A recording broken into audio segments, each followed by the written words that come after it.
for an opening statement. Thank you, Mr. Chairman. Mr. Chairman, we last conducted an oversight hearing of the Bureau of Alcohol, Tobacco, Firearms, and Explosives, or ATF, just over 1 year ago.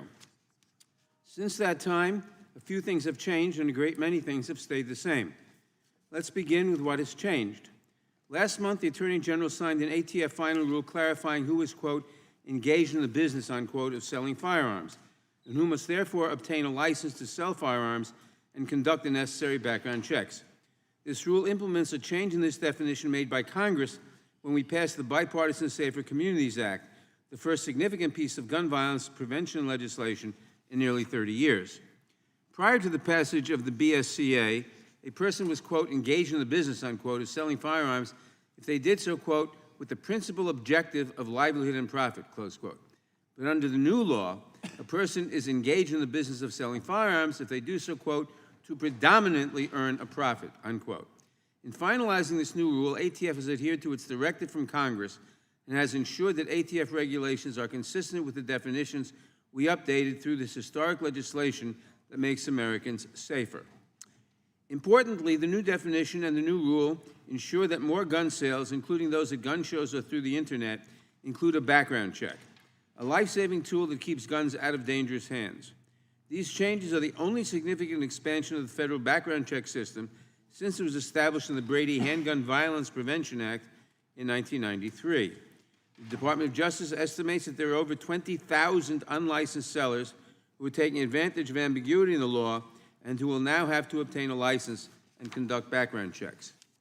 Yesterday, in a related hearing, Republicans argued that this new rule is being used to target individuals who are merely selling a gun from their personal collection or who occasionally buy and sell guns as part of a hobby. This is false.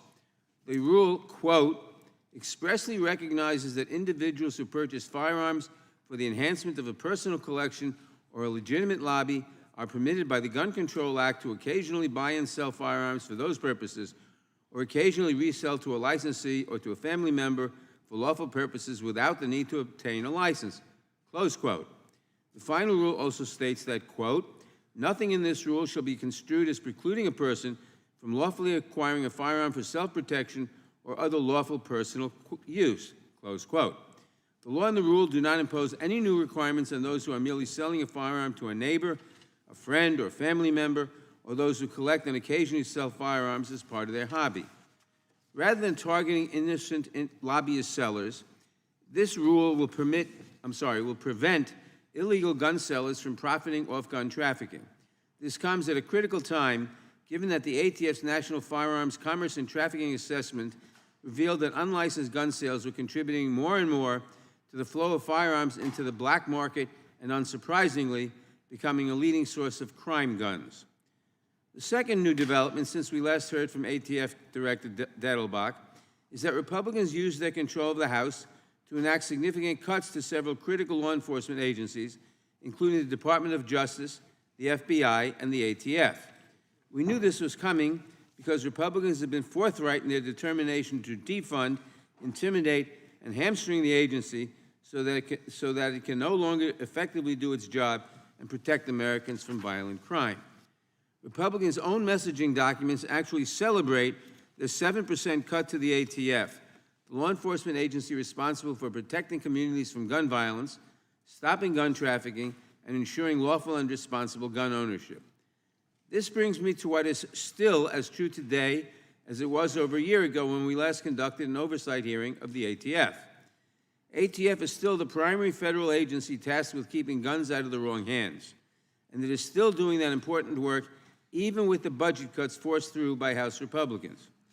ATF is still providing vital resources that help state and local law enforcement solve crimes and prevent gun violence. ATF is still the only agency in the country that is able to trace crime guns, helping law enforcement determine how a gun came to be owned and used in a violent crime. ATF is also still the only agency that provides local, state, tribal, and federal law enforcement with ballistic imaging analysis, a critical tool that can help solve crime and prevent further gun violence.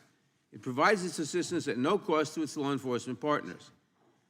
Despite the significant value that ATF provides to state and local law enforcement, Republicans have defunded the agency, and they repeatedly seek to unravel its regulations through litigation, Congressional Review Act resolutions, and frivolous investigations, even when ATF is merely following the law as directed by Congress. Some Republicans have even introduced a bill to abolish the ATF altogether. The majority says that it stands with law enforcement. So why does it seek to abolish the only law enforcement agency with the capability of tracing crime guns? The majority says that they support state and local police. So why do they attempt to starve the agency that provides state and local police officers with so many critical resources for solving crime, including homicides, gun trafficking, and organized crime? And why do they oppose common sense protections like background checks and red flag laws favored by state and local police agencies nationwide? The answer lies in another part of ATF's responsibilities, making sure that gun dealers follow the law by conducting background checks, refusing to sell to those who are not allowed to have firearms, and keeping records so that crime guns can be traced. The overwhelming majority of gun sellers have no problem following these laws, but when gun dealers willfully refuse to follow them, it is ATF's responsibility to revoke their license to sell. Republicans' priorities are clear. They would prefer to keep every gun store in the country open, even those that willfully violate the law, rather than to let ATF save lives simply by enforcing the law. And this brings me to the final thing that is still the same since our last oversight hearing. It is still the case that we're losing more than 100 Americans to gun violence every single day.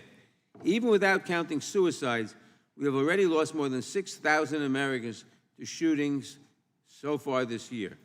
That includes 88 young children, 454 teens, and 30 law enforcement officers who were killed by gunfire just this year. Democrats have put forth a range of solutions to prevent gun violence, to support law enforcement, and to solve crimes. But since they took control of the House, our Republican colleagues have not advanced a single bill that would make Americans safer from gun violence.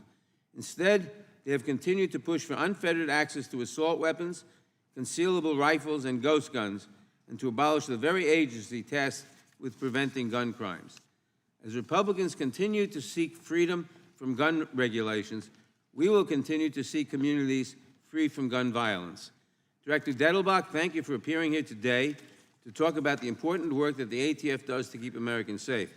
I look forward to your testimony, and I yield back the balance of my time. Gentleman yields back $1.4 billion in 2022, $1.6 billion in 2023, $1.75 billion in 2024. Hardly a cut to their budget.